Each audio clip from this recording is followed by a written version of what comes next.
Κυρίες και κύριοι, αγαπητές φίλες και φίλοι, απόψε είναι Τρίτη, 13 Μαρτίου του 2023. 13 Μαρτίου του 2023. Μάλιστα, ένας φίλος είπε ότι είναι η μέρα των μαθηματικών λόγω του 3,14, δηλαδή τρίτος μήνας, 14η ημέρα. Όσοι μαθηματικοί λοιπόν, έρωστε. Λοιπόν, πάμε να ξεκινήσουμε. Υπάρχουν εξελίξεις στα μέτωπα της Ουκρανίας και δεν σχετίζονται με τα επιχειρησιακά. Απολύτως. Εκεί μιλάμε για, καταρχάς η Πολωνία ανακοίνωσε ο ίδιος ο Πρωθυπουργός της Πολωνίας ότι θα στείλει αριθμό MiG-29 στην Ουκρανία. Δεν υπάρχει πρόβλημα χειρισμού, διότι οι Ουκρανοί χειριστές, η Ουκρανία διέθετε και διαθέτει κάποια MiG-29, άρα ούτε ζήτημα ανταλλακτικών, ούτε ζήτημα πυρομαχικών, ούτε και ζήτημα χειρισμού. Να πούμε ότι η Πολωνία διαθέτει 23 MiG-29, πρόκειται για αεροσκάφος, νομίζω ότι είναι τρίτης γενιάς, μπήκε σε χρήση τη δεκαετία του 80 στη Σοβιετική Ένωση, έχει ομοιότητες με το F-16 και διαβάζω κάποιες και με το F-15. Θεωρείται αεροσκάφος πολλαπλού ρόλου, αξιόπιστο. Νομίζω ότι το είχαν 30 ή 40 χώρες, μπορεί και 50. Δηλαδή είναι ένα από τα πιο εμπορικά μαχητικά της Σοβιετικής Ένωσης. Άρα, εάν μπουν 23 μαχητικά, δεν ξέρω αν τα δώσει όλα η Πολωνία, είναι ένας αριθμός υπολογίσιμος. Επίσης διάβασα ότι ολοκληρώθηκε η εκπαίδευση των αρματιστών στην Ισπανία. Νομίζω ότι εκπαιδεύτηκαν 50 αξιωματικοί και υπαξιωματικοί και ότι η Ισπανία είναι έτοιμη να παραδώσει 6 Leopard Α2, Leopard 2, που είναι το εν χρήση σύγχρονο γερμανικής κατασκευής άρμα μάχης. Αυτά συμβαίνουν στα θέματα του εξοπλισμού, δεν υπάρχουν άλλες ειδήσεις, απλά υπάρχουν κάποιες εξελίξεις στο Μπαχμούτ. Εκεί φαίνεται ότι υπάρχει μια απόπειρα του Κρεμλίνου να αποδυναμώσει τον Πριγκόζιν, δηλαδή τον διοικητή της Βάγνερ, μέσα από τη στατικότητα που επικρατεί εκεί στο Μπαχμούτ, οδηγεί τους ενόπλους της Βάγνερ στην ουσία σε φθορά, σε μια εκούσια εκ μέρους του Κρεμλίνου φθορά, γιατί θέλουν να πλήξουν τον Πριγκόζιν και θέλουν να τον πλήξουν και ο Σοϊγκού και ο Υπουργός Άμυνας και ο Γκερασίμοφ, ο αρχηγός ΓΕΘΑ, αλλά και άλλοι παράγοντες στο Κρεμλίνο, γιατί ο Πριγκόζιν θέλει να παρουσιάσει την νίκη στον Μπαχμούτ, που δεν του την επιτρέπουν, δεν τον ενισχύουν δηλαδή, να την παρουσιάσει ως μια νίκη που δεν μπόρεσε να πετύχει κανένας και να την κεφαλαιοποιήσει, ξέρετε διαθέτει και δισεκατομμύρια, να την κεφαλαιοποιήσει με μια κίνηση που θα κάνει στο πολιτικό επίπεδο, να δημιουργήσει ένα πατριωτικό κόμμα. Για να δούμε το άρθρο της Ευαγγελίας Μπύρη στο Liberal τι λέει για το θέμα, έχει κάποιες πληροφορίες και λοιπόν, απειλητικές διαστάσεις διαφαίνεται ότι έχει προσλάβει για το Κρεμλίνο και την ρωσική στρατιωτική ηγεσία το φαινόμενο Γεβγένη Πριγκόζιν.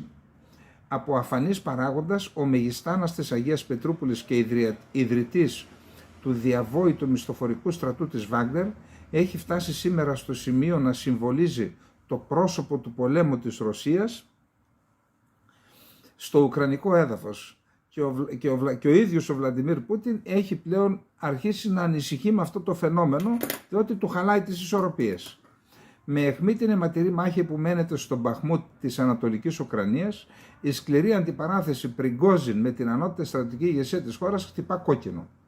Παρά το γεγονός ότι οι αναλυτές διεθνώς είναι διχασμένοι ως προς τη στρατηγική σημασία της πόλης, ο αρχηγός της Βάγνερ έχει ποντάρει τη φήμη του στην κατάληψη του Μπαχμούτ, η οποία αποδεικνύεται εξαιρετικά δύσκολη, και αυτό δεν οφείλεται μόνο στην Ουκρανική αντίσταση, αλλά και στην αντιπολίτευση σε εισαγωγικά που το κάνουν ο στρατός. Τη στιγμή που εντείνονται οι εικασίες για ενδεχόμενες πολιτικές φιλοδοξίες του Πριγκόζιν, ο ίδιος άλλωστε κάνει συνεχείς δηλώσεις. Το Ινστιτούτο Μελέτης του Πολέμου διαβάζει, που έχει έδρα την Ουάσιγκτον, διαβάζει απόπειρα του Κρεμλίνου να τον αποδυναμώσει εκεί στον Μπαχμούτ, εκτρογιάζοντας τις βλέψεις του. Δηλαδή δεν του επιτρέπει να την καταλάβει και να γίνει θριαμβευτής για να μην το κεφαλαιοποιήσει. Βάσει ανάλυσης του Ινστιτούτου Μελέτης του Πολέμου, το Ρωσικό Υπουργείο Άμυνας φέρεται να έχει στραφεί στην εξουδετερώση της Βάγνερ στις μάχες του Μπαχμούτ. Ελλείψη προόδου στο πεδίο, εκτιμάται ότι η στρατιωτική ηγεσία δράτεται της ευκαιρίας να δαπανίσει τόσο τις επίλεκτες μονάδες της Βάγνερ, όσο και τους καταδίκους που έχει στρατολογήσει ο Πριγκόζιν να πολεμήσουν στο μέτωπο, θέλοντας έτσι να φρενάρει τη δημοτικότητα και την επιρροή που ασκεί είτε στο κατεστημένο του Κρεμλίνου, αλλά είτε και στην κοινή γνώμη. Όπως είπαμε, την είδε το Μπαχμούτ, την νίκη στον Μπαχμούτ ως ευκαιρία να αποδυναμώσει και να κτυπήσει, αν θέλετε, και τον Σοϊγκού και τον Γκερασίμοφ. Έχει κάνει, είπαμε, κάνει συνεχή βιντεάκια και δίνει μηνύματα τα οποία μεταδίδονται μέσω του Telegram. Μάλιστα τους είπε ότι και προδότες ευθέως και τον Γκερασίμοφ και τον Σοϊγκού, γιατί δεν τους στέλνουν πυρομαχικά. Λοιπόν, αυτά σε γενικές γραμμές. Είπαμε ότι γίνονται παιχνίδια εξουσίας στο Κρεμλίνο και ο Καντήροφ, ο οποίος φαίνεται ότι συμπαρατάσσεται με τον Πριγκόζιν, αλλά παίρνει και αποστάσεις, γιατί δήλωσε ότι θέλει να κάνει και ο ίδιος ένα μισθοφορικό στρατό. Έχει και εκείνος φιλοδοξίες, έχει πολύ στενή σχέση με τον Πούτιν ο Καντήροφ. Επίσης να πούμε ότι και η Gazprom φέρεται αποφασισμένη, μάλλον έχει πάρει απόφαση να ιδρύσει ένα ειδικό σώμα ασφαλείας όλων των εγκαταστάσεων της Gazprom, που είναι κράτος εν κράτη.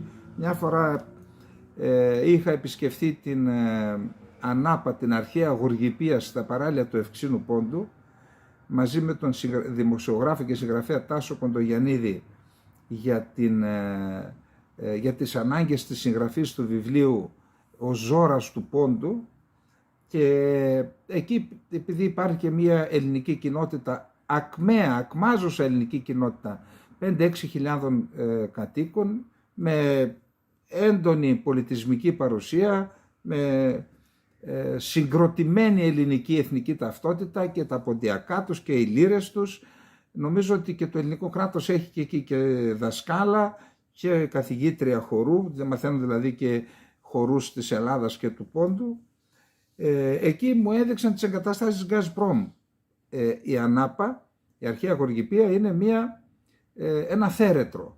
Έχει απέραντες ακτές και οι εγκαταστάσεις της Gazprom είναι κράτος, τεράστιες και με πολύ χρήμα, εννοώ πολυτελείς. Τι σημαίνει αυτό? Ότι σε όλη μου είπαν ότι έχει και τη δική της τράπεζα, ότι σε όλη τη Ρωσία είναι κράτος εν κράτη. Άρα έκανε και το δικό της στρατό ο διευθύνος σύμβουλος της Gazprom, ο Αλεξέη Μίλερ, ο οποίος είναι και στενός συνεργάτης του Πούτιν. Άρα πάμε για τρίτον μισθοφορικό στρατό ή ιδιωτικό στρατό μέσα στην Ρωσία. Αυτά λοιπόν τα θέματα που σχετίζονται με τον πόλεμο και με την Βάγνερ. Πάμε στο δεύτερο θέμα.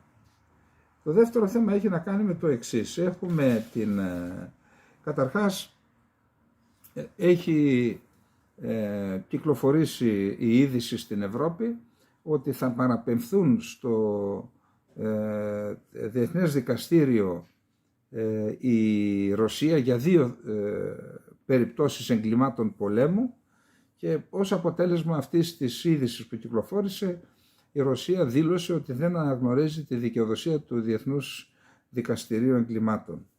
Αυτό για την ιστορία. Πάντως ο Πούτιν, μιλώντας σε ένα εργοστάσιο παραγωγής αεροσκαφών στην πόλη Μπουριάτια, που είναι 4.400 χιλιόμετρα ανατολικά της Μόσχας, στην καρδιά της Ρωσίας θα έλεγα, έκανε σημαντικές δηλώσεις.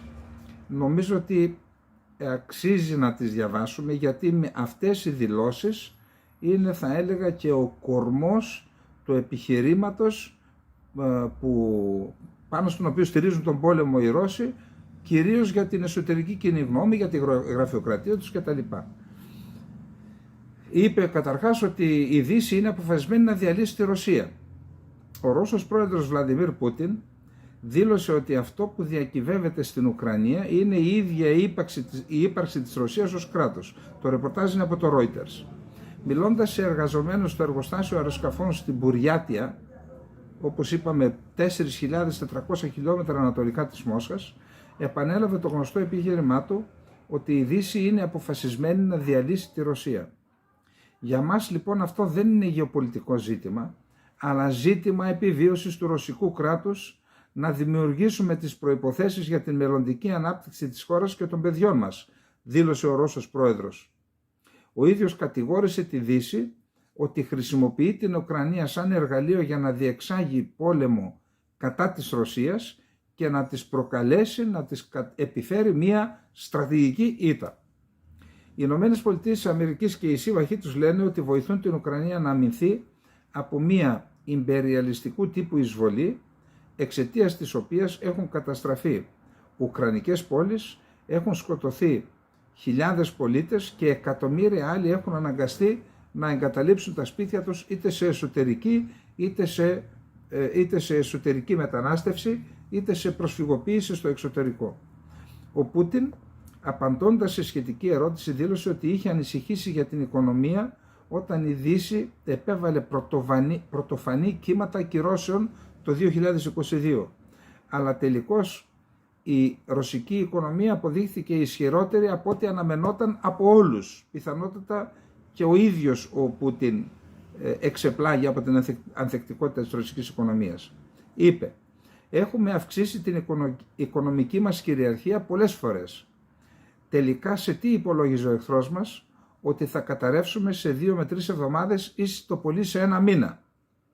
Είπε επίσης ότι ο εχθρός περίμενε ότι τα εργοστάσια θα σταματούσαν, το χρηματοπιστωτικό σύστημα της Ρωσίας θα κατέρεε, η ανεργία θα αυξανόταν, οι διαδηλωτές θα κατέβαιναν στους δρόμους και η Ρωσία θα κλειδονιζόταν εκ των έσω και τελικώς θα κατέρεε.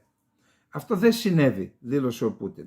Αποδείχθηκε για πολλούς από εμάς και ακόμη περισσότερο για τις δυτικές χώρες ότι τα θεμέλια της σταθερότητας της Ρωσίας είναι πολύ ισχυρότερα από ό,τι πίστευε κανείς. Εγώ να επισημάνω ότι αυτή η επιχειρηματολογία του Πούτιν έχει ιδιαίτερη σημασία, διότι όταν λες στους γραφειοκράτες, στους αξιωματικούς, στους στρατιώτες, στο λαό, ότι παρότι είσαι σε ξένη χώρα, ότι τελικά αυτός ο πόλεμος γίνεται για να μην σε διαλύσουν, για να μην καταρρεύσει η χώρα, ότι ο στόχος της Δύσης είναι να διαλύσουν τη Ρωσία, αυτό είναι ένα επιχείρημα για να συσπυρώσει είτε γραφειοκρατία, πολιτική, στρατιωτική, διπλωματική, την οικονομική ολιγαρχία, αλλά και τον ίδιο το λαό. Λοιπόν, αυτό ήταν και το δεύτερο. Να πάμε στο τρίτο μας θέμα. Λοιπόν, τρίτο θέμα είναι η Μολδαβία, η Γεωργία και η Υπερδνηστερία. Είπαμε ότι υπάρχουν εξελίξεις και σε αυτές τις τρεις περιοχές. Η Γεωργία είναι γνωστό, είναι μια χώρα του Καυκάσου, όπου εκεί η Ρωσία έχει με ενέργειές της έχει βοηθήσει δύο περιοχές, την Νότια Οσετία και την Απχαζία, να ανεξαρτητοποιηθούν, και σε αυτές τις περιοχές τις δύο, που είναι το 20% της χώρας της Γεωργίας, δεν ασκεί κρατική επιρροή πλέον η Τυφλίδα. Και το δεύτερο, η Μολδαβία είναι μια χώρα της πρώην Σοβιετικής Ένωσης, όπου και εκεί ένα κομμάτι της χώρας, η Υπερδνηστερία, μια λωρίδα γης που κατεβαίνει στην δυτική όχθη, κατά μήκος της δυτικής όχθης του Δνίστερου ποταμού, και αυτή έχει αυτονομηθεί, έχει ανεξαρτοποιηθεί από την Μολδαβία. Κατοικούν εκεί περίπου, είπαμε, 500.000 άνθρωποι, ενώ στην υπόλοιπη Ουκρανία είναι περίπου 2,5 εκατομμύρια, που είναι σημαντικό. Αν είναι 500 στους 2,5 εκατομμύρια, καταλαβαίνετε ότι είναι ένα μεγάλο κομμάτι. Εκεί λοιπόν σε αυτές τις περιοχές και στην ίδια τη Μολδαβία και στην Υπερδνηστερία αλλά και στη Γεωργία είχαμε ορισμένα επεισόδια.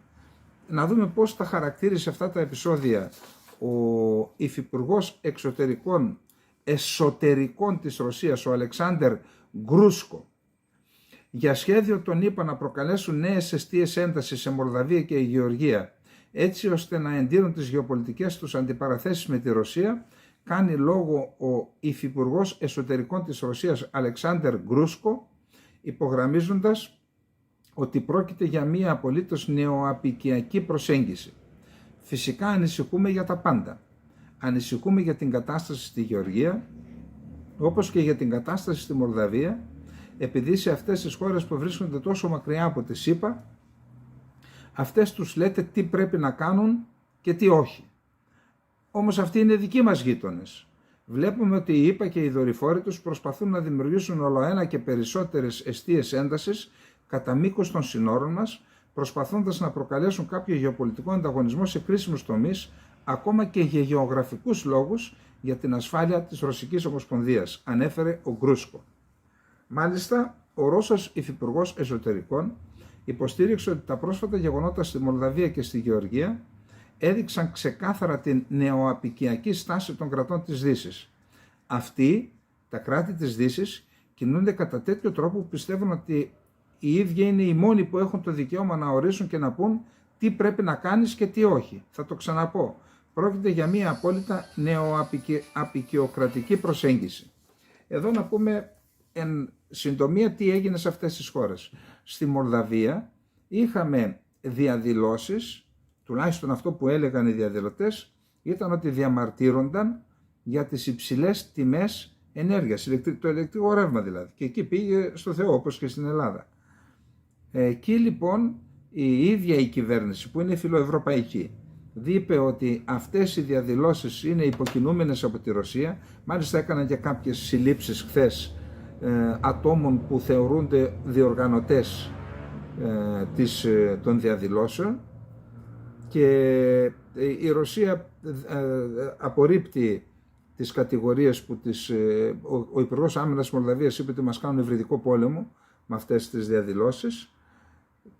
Επίσης είχαμε μία απόπειρα δολοφονίας του αυτοανακηρυχθέντος Προέδρου της Υπερδνηστερίας, Κρασνοσέλσκι, και άλλων υψηλόβαθμων αξιωματούχων της τοπικής μη αναγνωρισμένης κυβέρνησης. Εκεί λοιπόν έγινε μία απόπειρα δολοφονίας, καταγγέλθηκε και η Ρωσία δήλωσε ότι αν γίνει επίθεση σε αυτό το κομμάτι θα θεωρηθεί επίθεση στο έδαφος της Ρωσίας.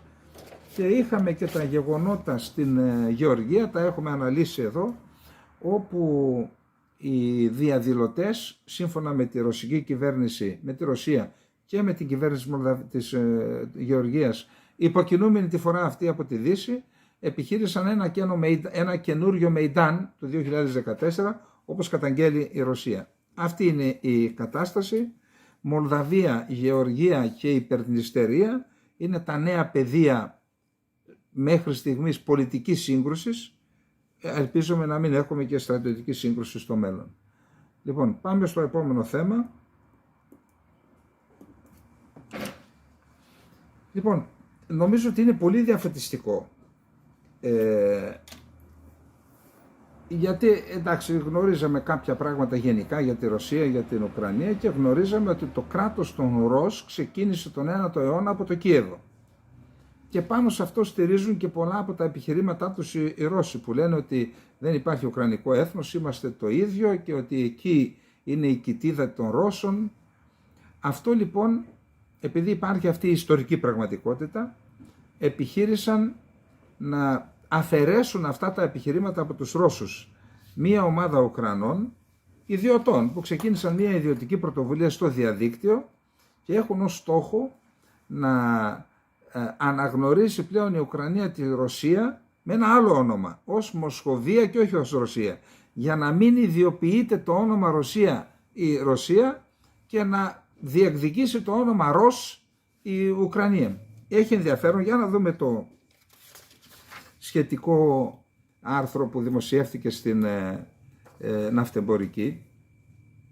Η Ουκρανία θέλει να μετονομάσει τη Ρωσία και ο Ζελένσκι το σκέφτεται. Πώς αντέδρασε η Μόσχα. Μία σημαντική παράμετρος της εισβολής της Ρωσίας στην Ουκρανία είναι η ιστορία των δύο χωρών και η πεποίθηση του Πούτιν ότι οι Ρώσοι και οι Ουκρανοί είναι ένας ενιαίος λαός που μοιράζεται ένα κοινό ιστορικό λίκνο και ότι το σημερινό Ουκρανικό κράτος περιλαμβάνει ιερά ιστορικά ρωσικά εδάφη. Και οι δύο λαοί θεωρούν επίσης το κράτος των Ρώσ του Κιέβου του 9ου αιώνα μετά Χριστόν ως ιστορικό τους πρόγονο. Σε αυτήν ακριβώς την πολιτιστική παράδοση της Ρωσίας στοχεύει ένα διαδικτυακό κίνημα, είδατε πάλι το διαδίκτυο γράφει ιστορία, που κυκλοφορεί προτρέποντας την Ουκρανική κυβέρνηση να αλλάξει επίσημα το όνομα της Ρωσίας σε Μοσχοβία. Ο όρος που προέρχεται από το 13ο αιώνα και αναφέρεται σε μεγάλες εκτάσεις της σημερινής βορειοδυτικής Ρωσίας. Το αίτημα είναι μέρος της προσπάθειας που γίνεται από την Ουκρανική πλευρά να περιορίσουν αυτό που οι Ρώσοι ισχυρίζονται ότι είναι ιστορική καταγωγή τους, εξηγεί το Πολίτικο, σημειώνοντας ότι η πρόσφατη διαμάχη έχει τις ρίζες της σε μια ιστορική διαμάχη σχετικά με το εάν η Ρωσία ή η Ουκρανία μπορούν να ισχυριστούν ότι είναι ο νόμιμος διάδοχος του κράτους των Ρώσ του Κιέβου, του πρώτου κράτους των Ανατολικών Σλάβων που ασπάστηκαν τον χριστιανισμό. Ιστορικά, όπως αναφέρει το Πολίτικο, γνωρίζουμε ότι ο Μέγας Πέτρος μετονόμασε το βασίλειο της Μόσχας ή την Μοσχοβία σε ρωσική αυτοκρατορία το 1721. Με τη νίκη του επί της Σουηδίας εν καιρό πολέμου, ο Πέτρος προσάρτησε τεράστια τμήματα της σημερινής Ουκρανικής επικράτειας και μετέφερε ιστορικά αντικείμενα από το Κίεβο στη Ρωσία. Αλλά ορισμένοι σημερινοί Ρώσοι ιστορικοί του αρνούνται αυτό, λέγοντας ότι ο Τσάρος Ιβάν Γκρόσνη ή Ιβάν ο Τρομερός μετονόμασε το βασίλειο της Μόσχας σε βασίλειο των Ρώσ τον 16ο αιώνα. Εξηγώντας το σκεπτικό του αιτήματος, αυτή η οποία το ξεκίνησε, η Βαλέρια Σαγβορόστοβα, αναφέρει ότι η αλλαγή του ονόματος είναι δικαιολογημένη, καθώς θα καταστρέψει τις ψευδείς αφηγήσεις της Ρωσίας σχετικά με την κοινή καταγωγή με την Ουκρανία, καθώς και την καταπάτησή της στην ιστορία των Ρώσ του Κιέβου. Για τους ξένους τα ονόματα Ρώσ και Ρωσία, Ρούσιε και Ρούσλαντ φαίνονται σχεδόν πανομοιότυπα, σαν να είναι το όνομα ενός κράτους που έχει υποστεί ορισμένες αλλαγές με την πάροδο του χρόνου και στις μεταφράσεις σε διαφορετικές γλώσσες. Έγραψε σε αναφορά της που έστειλε η ίδια στον Ζελένσκι. Αυτό οδηγεί σε σύγχυση σε διεθνές επίπεδο. Γράφονται βιβλία μυθοπλασίας, γυρίζονται ταινίες όπου η Ρωσία παρουσιάζεται ως Ρος, κάτι που είναι απαράδεκτο. Πρόσθεσε, για να καταλήξει ότι η μετονομασία της χώρας θα έπλητε την καρδιά της πολιτιστικής παράδοσης της Ρωσίας και το όραμα της ιστορίας της. Τι λέει όμως για όλα αυτά ο Ζελένσκι? Είπε ότι το θέμα πρέπει να το μελετήσουμε ιστορικά και πολιτιστικά σε σχέση με τις διεθνείς νομικές συνέπειες. Λαμβάνοντας υπόψη τα παραπάνω, απίφθηνα έκκληση στον Πρωθυπουργό της Ουκρανίας για την ολοκληρωμένη επεξεργασία του, ιδίως με τη συμμετοχή των επιστημονικών ιδρυμάτων και ενημερώνοντας εμένα και το συντάκτη της αναφοράς για τα αποτελέσματα, δήλωσε ο Ζελένσκι. Που σημαίνει ότι το έλαβε υπόψη του και το παρέπληψε αρμοδίως. Η αναφορά πάντως προκάλεσε τον εκνευρισμό στο Κρεμλίνο, με την εκπρόσωπο του Ρωσικού Υπουργείου Εξωτερικών Μαρία Ζαχάροβα να σχολιάζει ότι πρόκειται για άλλη μια απόδειξη της προσπάθειας δημιουργίας αντιρωσίας από την Ουκρανία. Πιο αιχμηρός ήταν ο Μετβέντεφ, ο οποίος συνέκρινε ξανά την Ουκρανία με την ναζιστική Γερμανία, προτείνοντας με τη σειρά του η Ουκρανία να μετονομαστεί σε Γουρούνι Μπαντέρα Ράιχ. Τώρα εντάξει, το χόντριναν το πράγμα όλοι. Νομίζω όμως ότι αξίζει τον κόπο να κρατήσουμε αυτό, ότι το βασίλειο των Ρώσ του Κιέβου του 9ου αιώνα μετά Χριστόν, όπου οι πρώτοι Ανατολικοί Σλάβοι έγιναν Ορθόδοξοι Χριστιανοί, αποτελεί τη βάση πάνω στην οποία στηρίζονται και τα ρωσικά επιχειρήματα, θα δούμε παρακάτω ένα πολύ σημαντικό θέμα, αλλά και τα επιχειρήματα των Ουκρανών. Δηλαδή, λοιπόν πάμε.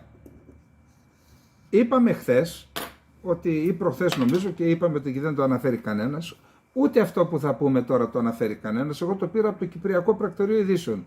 Εδώ σε καμία ελληνική εφημερίδα δεν το είδα. Και δεν τιμά την Ελλάδα αυτό. Η Ελλάδα πρέπει να ξέρει τι γίνεται στον κόσμο. Δεν είναι ανάγκη ό,τι λέμε να το ενστερνιζόμαστε. Ειδησιογραφία κάνουμε. Δεν γίνεται λοιπόν να μην ενημερώνεται ο Έλληνας πολίτης. Από πού να μαθαίνουμε δηλαδή? Να μαθαίνουμε από τους ξένους τι γίνεται σε θέματα που μας ενδιαφέρουν. Λοιπόν, έχουμε μία διεθνή καταγγελία και έκκληση του Πατριάρχη της Μόσχας για την απόπειρα, όχι την πρωτοβουλία που πήρε το Ουκρανικό κράτος να εκδιώξει την Ορθόδοξη Εκκλησία της Ουκρανίας από την λάβρα των σπηλαίων. Είναι ένα σημαντικό θέμα. Εντάξει, είπαμε ότι το έχουμε πει εδώ, ότι είναι απαράδεκτη από κάθε πλευρά η προσπάθεια του Πατριαρχείου της Μόσχας, όχι τώρα, από τα τέλη του 19ου αιώνα, εκεί στη Μέση Ανατολή, και στο Πατριαρχείο των Ιεροσολύμων και στο Πατριαρχείο της Αντιοχίας, ήταν σε εξέλιξη προσπάθειας του Πατριαρχείου της Μόσχας για τον αφελληνισμό, την αποδυνάμωση της ελληνικότητας αυτών των πατριαρχείων. Ήταν ελληνοορθόδοξα πατριαρχία και τα δύο. Είναι. Και την κτυπήσαμε και αυτές οι προσπάθειες συνεχίζονται μέχρι τώρα και μας βρίσκουν κάθετα αντίθετους. Αυτό όμως δεν σημαίνει ότι δεν πρέπει να διαβάζουμε και να ξέρουμε τι γίνεται. Έτσι. Πάμε λοιπόν. Μήνυμα στους προκαθημένους των Ορθόδοξων Εκκλησιών, σε θρησκευτικούς ηγέτες και εκπροσώπους διεθνών οργανισμών, απίφθινε ο Πατριάρχης Μόσχας Κύριλλος, ζητώντας την παρέμβασή τους ώστε να αποτραπεί η απειλή της Ουκρανικής κυβέρνησης να εκδιώξει την υπό τον Μητροπολίτη Ονούφριο Ουκρανική Ορθόδοξη Εκκλησία από την ιστορική έδρα της στη Λάβρα των Σπηλαίων του Κιέβου. Εκεί ήταν η έδρα της, εκεί έγιναν οι πρώτοι χριστιανοί με το βασίλειο των Ρώσων τον 9ο αιώνα, γι' αυτό θεωρείται τεράστιας ιστορικής και θρησκευτικής σημασίας.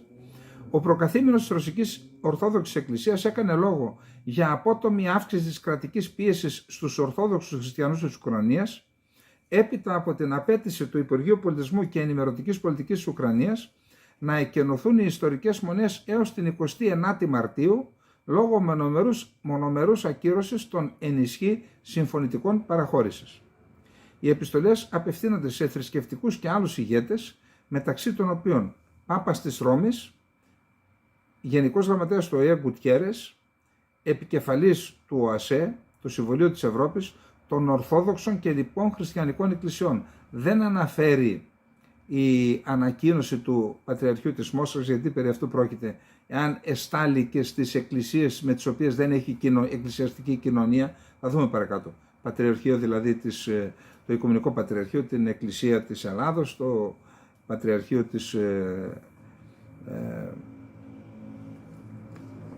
της Αλεξανδρίας, τους κάλεσε να καταβάλουν κάθε δυνατή προσπάθεια για να αποτραπεί το καταναγκαστικό κλείσιμο της Μονής, το οποίο θα οδηγήσει στην παραβίαση των δικαιωμάτων εκατομμυρίων Ουκρανών χριστιανών ως προς την ελευθερία του θρησκεύεστε, τα οποία είναι εγγυημένα από το Σύνταγμα της Ουκρανίας, καθώς και συμφωνίες όπως ο καταστατικός χάρτης του ΟΗΕ, η Οικουμενική Διακήρυξη Ανθρωπίνων Δικαιωμάτων, η Διακήρυξη για την εξάλληψη κάθε μορφής μυσαλλοδοξίας και διάκρισης με βάση τη θρησκεία ή τις πεποιθήσεις και πολλά άλλα έγγραφα διεθνούς κύρους.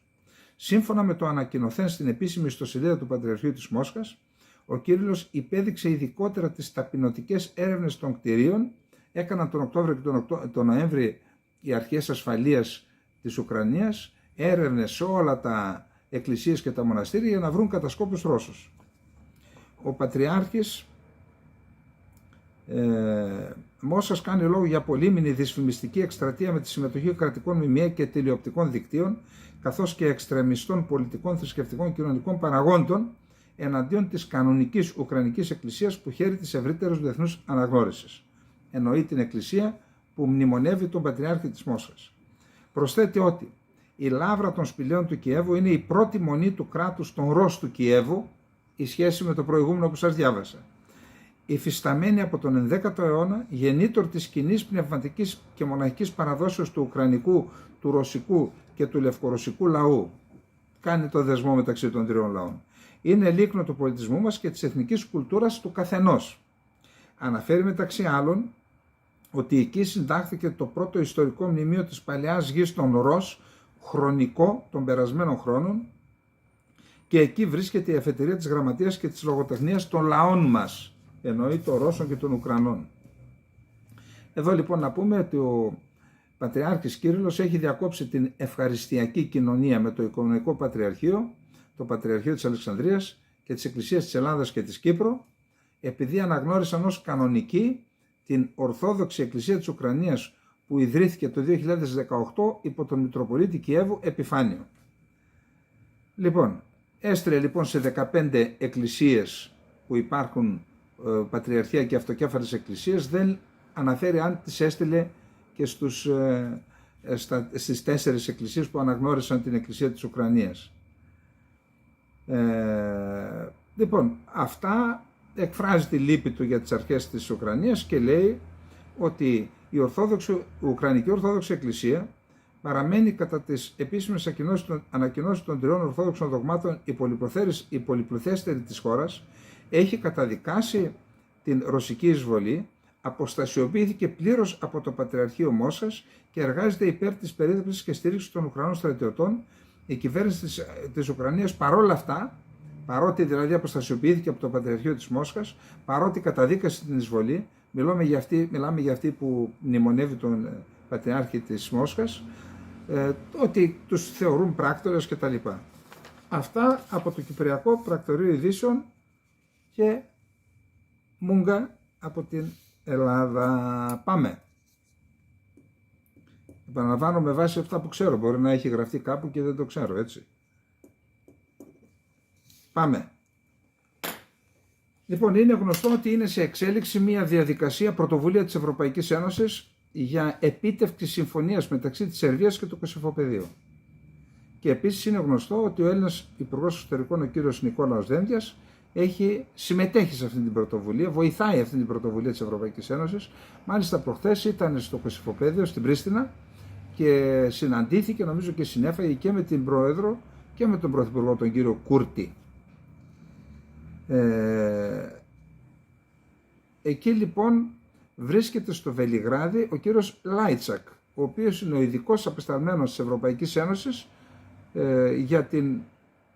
ο οποίος διαχειρίζεται πολιτικοδιπλωματικά το θέμα της πρωτοβουλίας, της πρότασης της Ευρωπαϊκής Ένωσης για να τα βρουν και να αναγνωρίσει η Σερβία το Κωσυφοπέδιο, να ανοίξει ο δρόμος έτσι για τη Σερβία αλλά και για το Κωσυφοπέδιο προς την Ευρωπαϊκή Ένωση.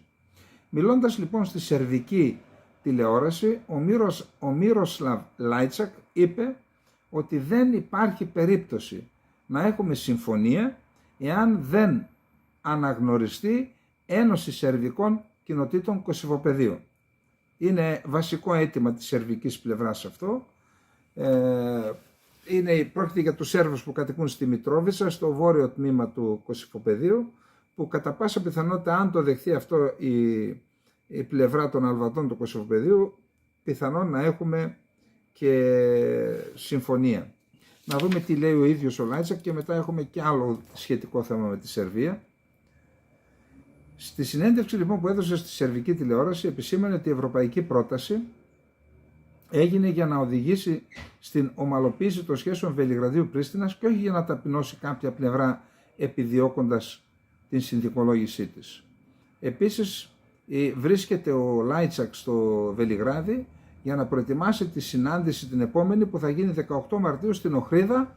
Είναι μια παραλιακή πόλη στην Πρέσπα, στα Σκόπια, έτσι, την οποία την έχουν μετατρέψει οι Σκοπιανοί και σε θέρετρο, δεν έχουν θάλασσα και είναι πραγματικά μια ενδιαφέρουσα. Είναι η επόμενη συνάντηση υψηλού επίπεδου λοιπόν, θα γίνει 18 Μαρτίου, σε λίγες μέρες, στην Οχρίδα.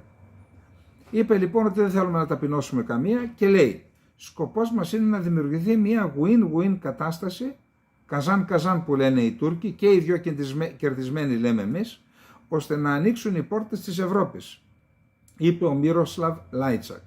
Ο ειδικός απεσταλμένος της Ευρωπαϊκής Ένωσης συναντήθηκε επίσης στο Βελιγράδι με τους αρχηγούς των φιλοευρωπαϊκών κομμάτων της αντιπολίτευσης, τους οποίους ενημέρωσε για το ευρωπαϊκό σχέδιο και δεσμεύθηκε ότι στο μέλλον θα τους κρατάει ενήμερος για όλες τις εξελίξεις που αφορούν τη διαδικασία επίλυσης του κοσυφοπεδίου.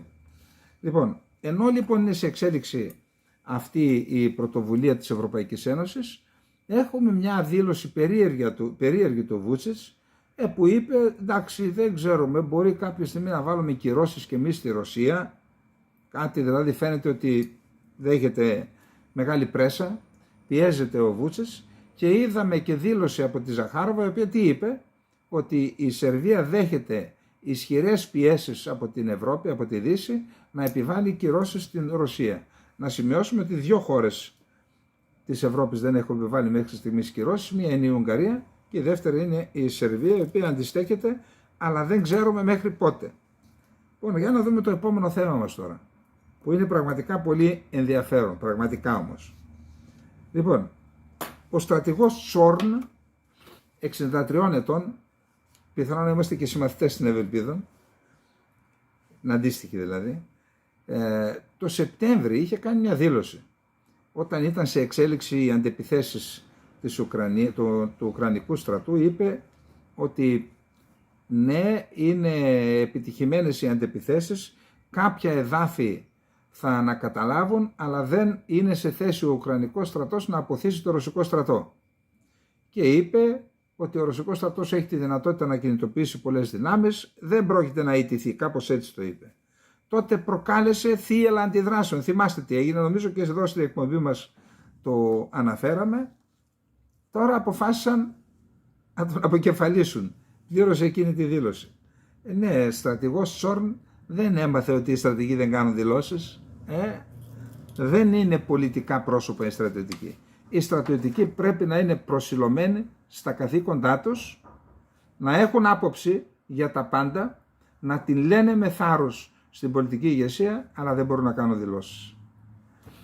Λοιπόν, την απομάκρυνση του αρχηγού Γενικού Επιθεωρητή των Γερμανικών Ενόπλων Δυνάμεων, στρατηγού Έμπερχαρντ Τσόρν, αποφάσισε ο Μπόρις Πιστόριος, ο νέος Υπουργός Άμυνας της Γερμανίας, επειδή είχε εκτεθεί για τις δηλώσεις που είχε κάνει περί αδυναμίας των Ουκρανικών δυνάμεων να αποκρούσουν τη ρωσική επίθεση και περί ενδεχόμενης ρωσικής επίθεσης σε άλλες περιοχές.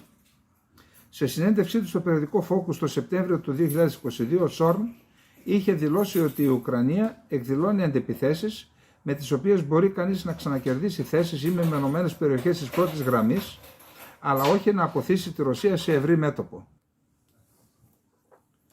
Ο Τσόρν είχε δηλώσει ακόμη ότι η Ρωσία θα μπορούσε να ανοίξει νέα μέτωπα, στοχεύοντας πιθανόν στην περιοχή κοντά στο Καλίνιγκραντ, στη Βαλτική θάλασσα, στα φινλανδικά σύνορα, στη Γεωργία και στη Μολδαβία, ακόμη κι αν το 60% των δυνάμεών της παρέμεινε δεσμευμένο στην Ουκρανία. Αν ο Πούτιν διέταζε επιστράτευση, δεν θα είχε πρόβλημα έμψυχου δυναμικού, είχε πει τότε ο Τσόρν. Τότε αυτές τις δηλώσεις τις είχε επικρίνει ο διοικητής των Αμερικανικών δυνάμεων στην Ευρώπη, ο στρατηγός Μπεν Χότζες, και προσέξτε τι είχε πει: εκπληκτικά κακή ανάλυση των ρωσικών δυνατοτήτων, η οποία δυστυχώς αντανακλά τη σκέψη πολλών στη γερμανική ελίτ. Εδώ λοιπόν υπάρχει θέμα ευρύτερο, δεν αφορά μόνο τον Τζόρν, διότι το επεκτείνει ο Αμερικανός στρατηγός. Λοιπόν, θα τον αντικαταστήσει ο στρατηγός Κάρστερ Μπρόιερ, θα θυμάστε, είναι ο στρατηγός τον οποίο είχαν αναθέσει η γερμανική κυβέρνηση τη διαχείριση της πανδημίας. Φαίνεται ότι είναι ικανό άτομο, θα συμμετέχει και στην ομάδα λήψεως του Υπουργείου Άμυνας, αλλά θα είναι και σύμβουλος του Σόλτς. Φαίνεται ότι πρόκειται για δυνατό άτομο, θα διαχειριστεί από τη θέση του και το πρόγραμμα των 100 δισεκατομμυρίων ευρώ για την ενίσχυση των γερμανικών όπλων δυνάμεων. Λοιπόν, αυτά, σημαντικό θέμα νομίζω, άξιζε τον κόπο να αναφερθούμε, και πάμε τώρα σε ένα special θέμα, το οποίο το μετέφρασα σήμερα. Όντως γίνεται χαμός. Γίνεται χαμός και μας δίνεται ευκαιρία και να βγάλουμε και συμπεράσματα. Λοιπόν, προσέξτε.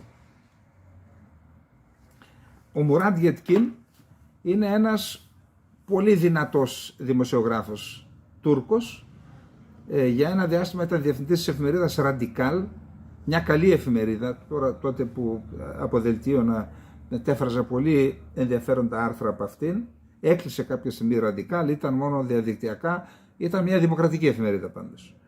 Ο Μουράντ Γετκίν, από ό,τι διαβάζω το βιογραφικό του, είναι κάπου από το Αντέπ, πιθανόν κουρδικής καταγωγής, αλλά δεν είχε πάρει θέση στο κουρδικό ζήτημα. Ήταν στο κράτος δηλαδή, ήταν με το κράτος, δεν είχε ξεστρατήσει.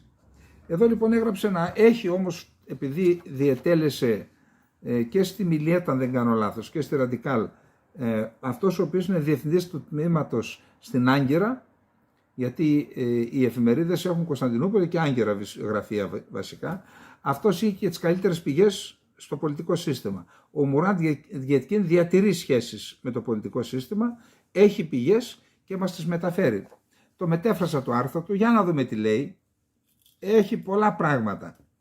Κάποιες πληροφορίες που ελήφθησαν χθες το βράδυ έδωσαν μια σημαντική μαρτυρία για την περίοδο που ήταν δημόσιος υπάλληλος ο αρχηγός του Ρεπουμπλικανικού Κόμματος, του Λαϊκού Ρεπουμπλικανικού Κόμματος, Κεμάλ Κιλισδάρογλου.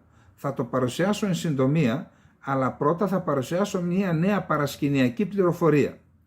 Όσοι είχαν την ευκαιρία να συνομιλήσουν κατηδία με τον Ερντογάν τις προηγούμενες μέρες, αναφέρουν ότι το βλέπουν μέσα στην καλή χαρά. Ότι είναι μέσα στην καλή χαρά ο Ερντογάν. Αυτό είναι ένα παράδειγμα για αυτούς που ασκούν εξουσία. Ότι ο περίγυρός σου δημιουργεί μια εικονική πραγματικότητα, είσαι μέσα στην καλή χαρά, ενώ ήδη είσαι νεκρός. Πολιτικά, μπορεί και φυσικά. Προσέξτε τώρα. Αυτή η άνεση που παρατηρείται στις κλειστές συνεδριάσεις δεν είναι σε αρμονία με την εικόνα της Λαϊκής Συμμαχίας, δηλαδή ΑΚΠ με ΕΧΠ, που αντικατοπτρίζεται στις δημοσκοπήσεις, με τη θλίψη και τον θυμό που αντανακλάται στο πρόσωπό του κατά τις επισκέψεις του στη σεισμογενή ζώνη και τα ανήσυχα βλέμματα στις φωτογραφίες συνέντευξης. Σύμφωνα με μία μαρτυρία, φαίνεται ότι είναι σίγουρος ότι θα κερδίσει τις εκλογές ο Ερντογάν και σαν να περίμενε μια σημαντική εξέλιξη για να τον διευκολύνει μέχρι την ημέρα των εκλογών. Σύμφωνα με μία άποψη, ίσως του δίνουν μόνο καλά νέα, όπως έκαναν με τον Ροκφέλερ, που εξέδιναν ειδικά για αυτόν μία εφημερίδα οικονομική που έγραφε μόνο καλά νέα. Και επειδή ήταν υπέργυρος, τον άφησαν να θεωρεί ότι όλα πάνε καλά, ενώ η κατάσταση πήγαινε. Σύμφωνα με πηγή της διοίκησης του ΑΚΠ, δύο είναι οι λόγοι για την κατάσταση ευοχίας του Ερντογάν. Νιώθει πολύ καλά.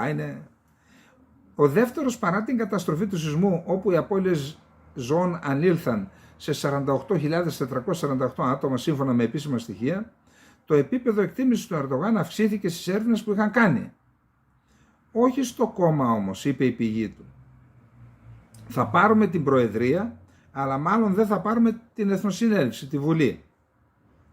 Αυτός είναι ο δεύτερος λόγος. Ο πρώτος λόγος που ο Ερντογάν πίστευε ότι θα επανεκλεγεί ήταν ότι, σύμφωνα με τους υποστηρικτές του ΑΚΠ, ο υποψήφιος της αντιπολίτευσης ήταν ο Κεμάλ Κιλισδάρογλου, διότι οι δημοσκοπήσεις έλεγαν ότι αν κατέβει με τον Μανσούρ Γιαβάση, με τον Ιμάμ Ροχάνη, αλλά με τον Κιλισδάρογλου τον κερδίζει.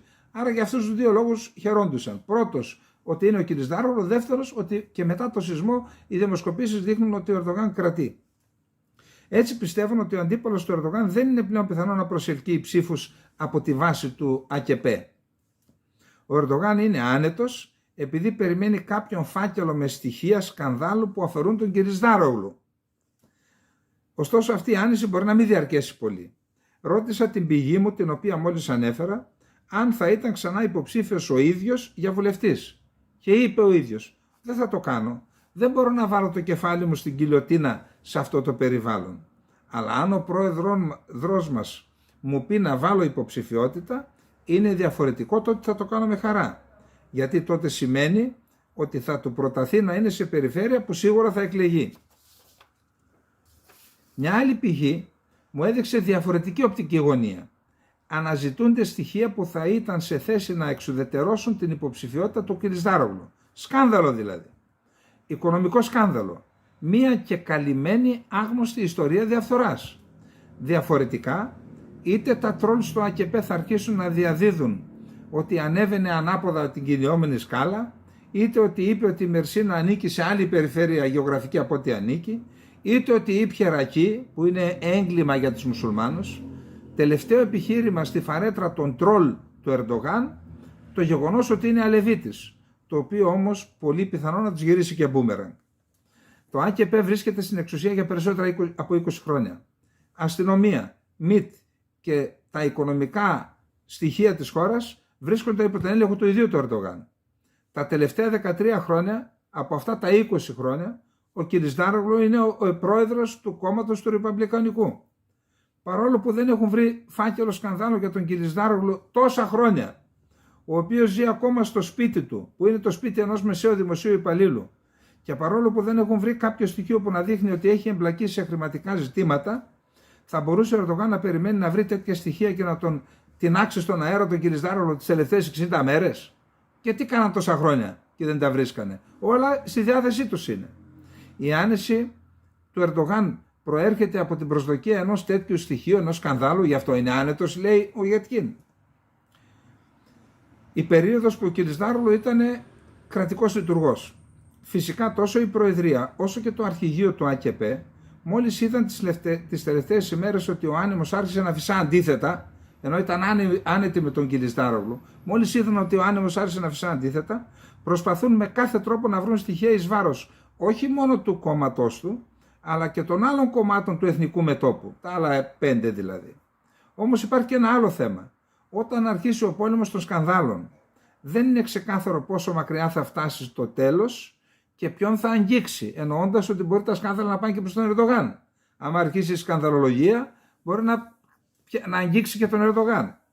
Ο Ερντογάν έχει συχνά ισχυριστεί ότι ο Κιλισδάρογλου ήταν το πρόσωπο που χρεοκόπησε το Ίδρυμα Κοινωνικής Ασφάλισης, το ΙΚΑ της Τουρκίας δηλαδή.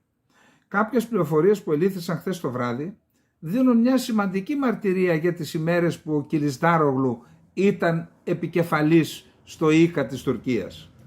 Το 1994, τότε κάτοικος Σμύρνης ήμουνα και είχαμε δήμαρχο τον Μπουρχάν Οσφατούρα. Τότε λοιπόν ο Μπουρχάν Οσφατούρα κερδίζει ξανά το Μητροπολιτικό Δήμο της Σμύρνης ως υποψήφιος με το κόμμα της μητέρας πατρίδας, Ανά Βατάν Παρτισί, Τουργκούτ Οσάλ Μεσούντ Γελμάζ. Βλέπει ότι ο Δήμος έχει 5 χρόνια συσσωρευμένο χρέος στο ΙΚΑ, μόλις ανέλαβε. Επί 5 χρόνια δεν πλήρωνε ο προηγούμενος στο ΙΚΑ. Ο Σβατούρα πηγαίνει τότε στον επικεφαλής του ΙΚΑ, που ήταν ο Κιλισδάρογλου. Ο Σβατούρα γνωρίζει τον Κιλισδάρογλου από το Συμβούλιο Φορολογικών Επιθεωρητών του Υπουργείου Οικονομικών που συνυπηρετούσαν. Ο Σβατούρα όταν συνυπηρετούσαν ήταν ανώτερος στο Κιλισδάρογλου. Είναι αυτός τότε που συνέστησε τον Κιλισδάρογλου στον Τουργκούτ Οσάλ και είπε: πάρε αυτόν τον υπάλληλο, ο οποίος δεν κουράζεται ποτέ, δουλεύει 7 μέρες τη βδομάδα, 365 μέρες το μήνα, 24 ώρες το 24ωρο. Πάρ' τον, αξιοποίησέ τον. Και ο Οσάλ τον έβαλε επικεφαλής του ΙΚΑ.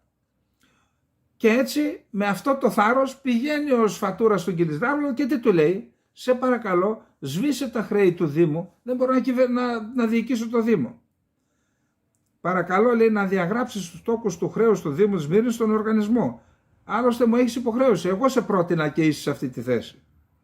Και λέει τότε, του λέει ο Κιλισδάρογλου: αν μου πεις να πεθάνω για χάρη σου θα το κάνω, αλλά εγώ πρέπει να προστατεύσω τα συμφέροντα του οργανισμού, του ΙΚΑ. Δεν θα δεχόσουν κι εσύ κάτι τέτοιο αν ήσουν στη θέση μου. Ως αποτέλεσμα, οι τόκοι δεν διαγράφηκαν και έγινε ρύθμιση να πληρωθούν σε 36 μηνιαίες δόσεις.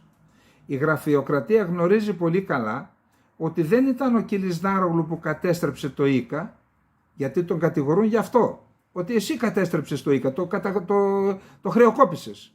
Και λέει, δεν ήταν ο Κιλισδάρογλου που με δική του κακοδιαχείριση χρεοκόπησε το ΙΚΑ. Ήταν η κυβέρνηση του Σουλεϊμάν Ντεμιρέλ, του κόμματος του Ορθού Δρόμου. Το Ανά Βατάν Παρτισί είχε το βόδιο, όπως είπαμε χθες, το ορθός δρόμος του Ντεμιρέλ είχε το άλογο. Ήταν η κυβέρνηση του Σουλεϊμάν Ντεμιρέλ που ήρθε μετά τον Οσάλ, η οποία ακύρωσε τον νόμο που υπήρχε και έφερε ένα νέο που καθιέρωσε την πρόοδο της συνταξιοδότηση. Πήραν εκατομμύρια συντάξεις, χρεοκόπησε το ΙΚΑ. Θα δούμε αν βρέθηκε φάκελος με τα στοιχεία εις βάρος του Κιλισδάρογλου που αναζητεί ο Ερντογάν. Επίσης θα δούμε αν θα είναι μόνιμη η έκφραση άνησης που παρατηρείται στις κατηδίες συναντήσεις του Ερντογάν.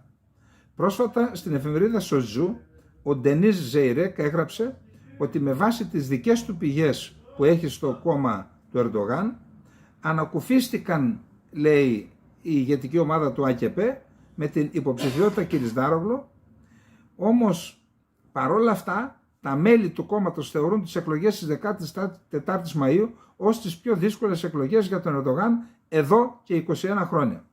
Στην πραγματικότητα, η ανάγκη του Ερντογάν να ζητήσει την υποστήριξη του εγκληματικού κόμματος του Χιούνταπαρ, τα έχουμε πει χθες αυτά, υποδηλώνει ότι άλλες ανησυχίες και προσδοκίες μπορεί να βρίσκονται κάτω από την έκφραση της άνησης που αντικατοπτρίζει.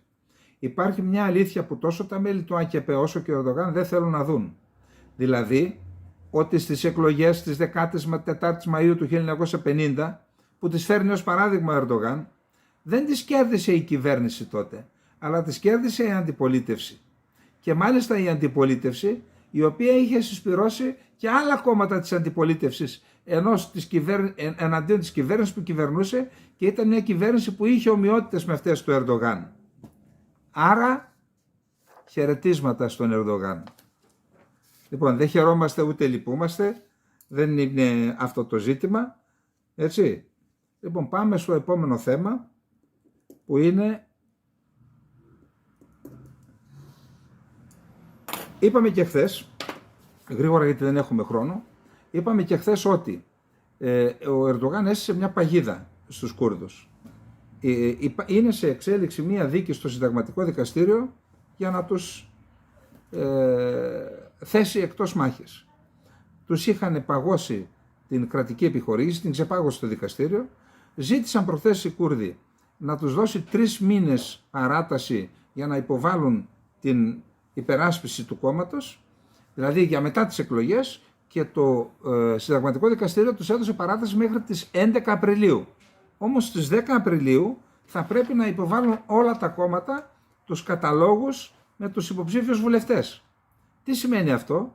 Ότι αν το ΧΑΝΤΕΠ καταθέσει τους καταλόγους με τους βουλευτές στις 10 του μηνός και στις 11 το απαγορεύσουν τη συμμετοχή στις εκλογές, στην επόμενη βουλή που θα εκλεγεί δεν θα είναι οι 70-80 Κούρδοι βουλευτές, οι οποίοι θα κατανεμηθούν μεταξύ του ΑΚΕΠ και τους συμμαχίας, και έτσι δεν θα εκπροσωπούνται οι Κούρδοι, αλλά και την ίδια στιγμή δεν θα έχουν και την δυνατότητα συνταγματικής αναθεώρησης η Εθνική Συμμαχία, γιατί θα λείπει ο ρυθμιστικός παράγων, οι 70-80 βουλευτές των Κούρδων. Όμως το καλό το παλικάρι ξέρει κι άλλο μονοπάτι. Οι Κούρδοι ανακοίνωσαν σήμερα ότι θα κατεβούν στις εκλογές με ένα άλλο κόμμα, το αριστερό πράσινο κόμμα, το οποίο έχει ένα σύμβολο παρόμοιο με αυτό του ΧΑΝΤΕΠ, και μάλιστα αυτό το κόμμα, το οποίο το είχαν στα σκαριά, το κρατούσαν μυστικό, δεν το ξέρει κανένας, το έβγαλαν σήμερα στον αέρα, δεν προλαβαίνει τώρα το δικαστήριο να κάνει διαδικασίες για να το θέσει εκτός νόμου, και μάλιστα στην εορτή του Νεβρόζ. Η εορτή του Νεβρόζ είναι το νέο έτος για τους λαούς της Ανατολής, Κούρδοι, Πέρσες, αλλά και κάποιους λαούς της Κεντρικής Ασίας, αλλά για τους Κούρδους ιδιαίτερα της Τουρκίας, του τουρκοκρατούμενου Κουρδιστάν, το Νεβρόζ είναι η μέρα της Επανάστασης. Μαζεύονται στο Ντιαρμπακύρ, στο Αμέντ, στη Βυζαντινή Άμυδα, περίπου 2 εκατομμύρια άνθρωποι. Γίνεται μια απίστευτη, η μεγαλύτερη συγκέντρωση που γίνεται χρόνια τώρα στην Τουρκία, και εκεί λέει ότι τη συγκέντρωση, ενώ μέχρι πέρυσι την έκανε το ΧΑΝΤΕΠ, τώρα θα την κάνει το Πράσινο Αριστερό Κόμμα. Άρα μου φαίνεται ότι έβγαλαν εκτός φάσεως και το... Λοιπόν, πολύ γρήγορα έχουμε για την Τουρκία να πούμε και άλλα 2 θέματα, ότι ο πρόεδρος της Ασελσάν δήλωσε ότι δεν χρειαζόμαστε, λέει, τα S-400, διότι έχουμε κάνει το δικό μας αντιαεροπορικό σύστημα, το ΣΥΠΕΡ, το οποίο έχει τα ίδια χαρακτηριστικά, έχει το ραντάρ κτλ. Άρα και αυτό θεωρείται ως ένα μήνυμα προς την Ουάσιγκτον: δώστε μας τα F-16 και ξαναβάλτε μας τα F-35. Ο Καλίν δήλωσε ότι δεν πρόκειται να δεχθούμε σύνδεση της εισόδου της Σουηδίας στο ΝΑΤΟ με τα F-16. Επίσης ο Κυρισδάρογλου δήλωσε σήμερα ότι σε 2 χρόνια όλοι οι πολίτες της Συρίας που είναι πρόσφυγες στην Τουρκία θα εξασφαλίσει ο ίδιος συνθήκες ασφαλής να επιτρέψουν στα σπίτια τους στη Συρία. Και σήμερα μπήκαν 5 δισεκατομμύρια στο λογαριασμό της Κεντρικής Τράπεζας της Τουρκίας από τη Σαουδική Αραβία. Λοιπόν, αυτά. Έχουμε ένα άρθρο του φίλου μας του Άρη του Πετάση. Δεν έχουμε χρόνο να πρέπει να το διαβάσουμε, γιατί πραγματικά ο Άρης ο Πετάσης είναι μια συγκλονιστική μορφή, ακαδημαϊκός από τα χωριά της Πάφου, από τα ορεινά χωριά της Πάφου. Έχει καλή πένα, έχει γράψει βιβλία. Ελπίζω να μας γράψει και ένα βιβλίο για μας, για τους Υψηλάντες, γιατί έχει έρωτα με την οικογένεια των Υψηλαντών. Κύριε Πρόεδρε, το Kissinger Trap απειλεί τους Έλληνες. Η έβυχη παγίδα των ανούσιων συνομιλιών. Σε πρόσφατη συνέντευξή του στην εφημερίδα Τα Νέα, ο Υπουργός Εξωτερικών της Ελλάδας, κ. Δένδιας, ανέφερε προτεραιότητα η επανεκκίνηση των συνομιλιών για το Κυπριακό. Τα ίδια είπε και ο νέος δημοφιλής και προσινής πρόεδρος Κυπριακής Δημοκρατίας. Οι θέσεις των δύο στηρίζονται στην εντύπωση που έχουν προς την παρούσα χρονική περίοδο οι συνομιλίες θα ωφελήσουν τους Έλληνες. Η θέση αυτή όμως αγνοεί τις πραγματικότητες των τελευταίων 48 ετών, που μετά από κάθε γύρο διαπραγματεύσεων η θέση των Ελλήνων χειροτερεύει.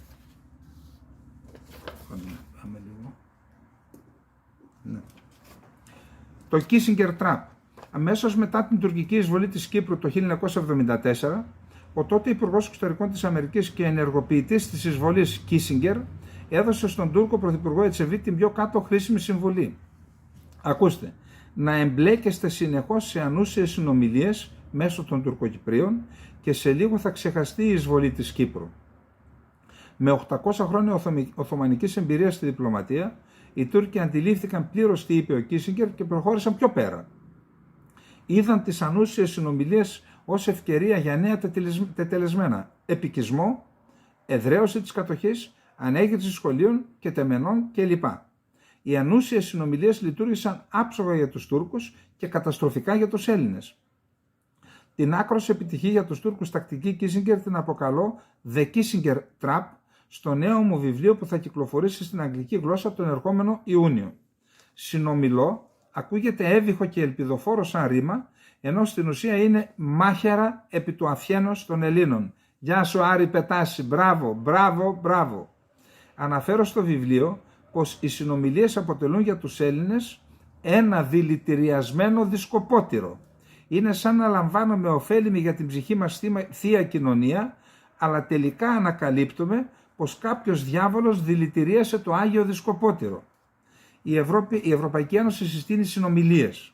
Όταν το 2021 επισκέφθηκε την Κύπρο ο Ζωσέπ Μπορέλ, φεύγοντας μίλησε για το δυσεπίλητο πρόβλημα μεταξύ των δύο κοινοτήτων, χωρίς να πει λέξη για το πραγματικό πρόβλημα που είναι 40.000 κατοχικού στρατού και εκατοντάδες χιλιάδες έπικοι. Ενθάρρυνε τις δύο κοινότητες να βρουν λύση όσα να επρόκειτο για λύση κάποιες παρεξήγησης. Ακολούθως ζήτησε να αρχίσουν εσωτερικές διαπραγματεύσεις. Στις 11 Τρίτου του 2021 του απέστειλα επιστολή στην οποία ανέφερα πως η άκαρπη και καταδικασμένη από την αρχή προσέγγιση των ατέρμονων εσωτερικών διαπραγματεύσεων ωφελεί Τουρκία, Βρετανία, ΝΑΤΟ, αλλά όχι τους Έλληνες. Εφόσον διεξάγονται ανούσιες εσωτερικές διαπραγματεύσεις, η Τουρκία συνεχίζει ανενόχλητα να απολαμβάνει τους καρπούς της κατοχής και της απικιστικής της ορμής. Η δε Βρετανία συνεχίζει να προσφέρει στο ΝΑΤΟ ελεύθερη πρόσβαση στις βάσεις που διατηρεί στην Κύπρο, αυξάνοντας έτσι την επιρροή της επί της Αμερικής. Ενδεικτικά, τα αεροσκάφη που βομβάρδισαν τη Λιβύη έφευγαν από την Κύπρο. Στο τέλος, κάθε σειράς εσωτερικών διαπραγματεύσεων, οι Έλληνες καταθέτουν ακόμα μία καταστροφική παραχώρηση που ωφελεί την Τουρκία. Δεν είχα απάντηση, αλλά γνωρίζω πως η επιστολή καταχωρήθηκε στα αρχεία. Γιατί κύριε Μπορέλ δεν απάντησε σε έναν Έλληνα ακαδημαϊκό? Απαξιείς, έτσι. Η θέση του Κύπρου Προέδρου για εμπλοκή της Ευρωπαϊκής Ένωσης είναι ορθή, γιατί εκεί μπορούμε να βρούμε κάποια περισσότερη κατανόηση. Αλλά τίποτα πέραν αυτού. Είναι αφέλεια να νομίζουμε ότι η Ευρωπαϊκή Ένωση θα εμπλακεί ανεπηρέαστα. Το τουρκικό θέμα της Κύπρου βρίσκεται πλήρως στα χέρια Αγγλοαμερικάνων και των Τούρκων και όχι σε αυτά της Ευρωπαϊκής Ένωσης, η οποία δεν έχει καν τη δύναμη να αντισταθεί στην Αμερική. Θέλοντας και μη, η Αμερική ενέπλεξε την Ευρωπαϊκή Ένωση στο Ουκρανικό και υποχρέωσε τα κράτη-μέλη της να υποστούν τεράστιες οικονομικές ζημιές από την αύξηση της τιμής της ενέργειας που ήταν αποτέλεσμα των αμερικανικών κινώσεων αντίον της Ρωσίας. Το 2022 η ExxonMobil είχε κέρδη 55,7 δις δολάρια, δηλαδή 2 φορές το ΕΠ της Κύπρου. Εις βάρος ποιων οικονομιών δημιουργήθηκαν τα κέρδη της ExxonMobil και τα 39,9 δις της Βρετανικής Shell? Αφήνω κατά μέρος τα κέρδη της Aramco που το 2022 έφτασαν τα 161 δις. Απλά η Ευρωπαϊκή Ένωση δεν έχει τη δύναμη ανεξάρτητης εξωτερικής πολιτικής. Οι ΗΠΑ δεν αποχωρίζονται την Τουρκία. Έχω την εντύπωση ότι η πλειονότητα των Ελλήνων σχολιαστών αναλυτών πιστεύει πως η σημασία της Τουρκίας για την Αμερική μειώνεται και πως αυτή της Ελλάδας αυξάνεται λόγω της πληθώρας αμερικανικών βάσεων στην Ελλάδα. Και εγώ το πιστεύω αυτό γενικά, όχι ταπεινά εκφράζω την αντίθετη γνώμη. Δηλαδή πιστεύω ότι οι ΗΠΑ δεν πρόκειται να δωρήσουν την Τουρκία στη Ρωσία, η οποία για την Αμερική αποτελεί έμμονη ιδέα. Γι' αυτό υπάρχει κίνδυνος οι ΗΠΑ αλλά και η Ευρωπαϊκή Ένωση να κατευνάσουν την Τουρκία με ελληνικά έξοδα σε Κύπρο και Αιγαίο, να την πληρώσουν δηλαδή. Υπάρχουν και χειρότερα που πηγάζουν από την καινούργια αμερικανική αιμονή με την ακμάζουσα Κίνα.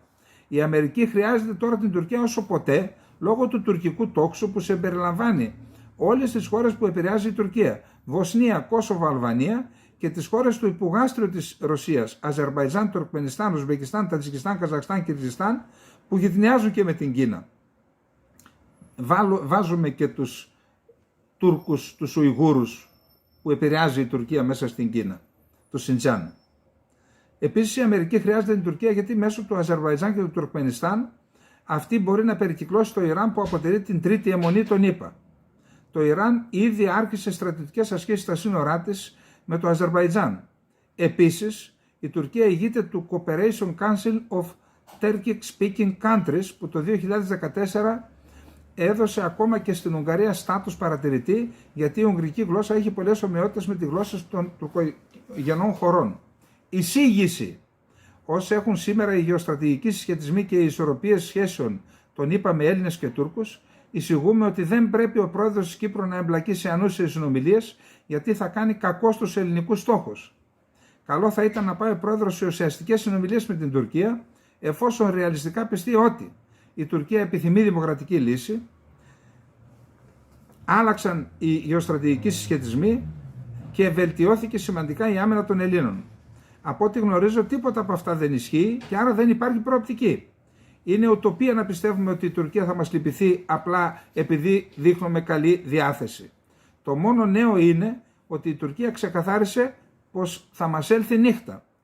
Η Αμερική αλλά και οι εμπολείς εξαρτημένοι από τη ΣΥΠΑ Ευρωπαϊκή Ένωση θα συνεχίσουν να θοπεύουν την Τουρκία με ελληνικά έξοδα τόσο στην Κύπρο όσο και στο Αιγαίο. Προς το σκοπό αυτό, οι εύβουχες διαπραγματεύσεις όπου μόνο οι Έλληνες δίνουν αποτελούν χρήσιμο εργαλείο. Κλείνω αναφέροντας πως ήδη είχαμε το πρώτο θύμα. Με το άκουσμα πως θα επιδιώξουμε διαπραγματεύσεις, Κύπριος δημοσιογράφος διερωτήθηκε.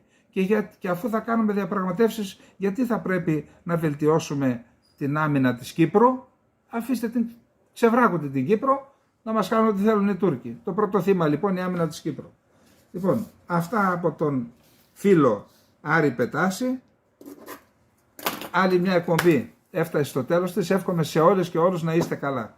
Καληνύχτα.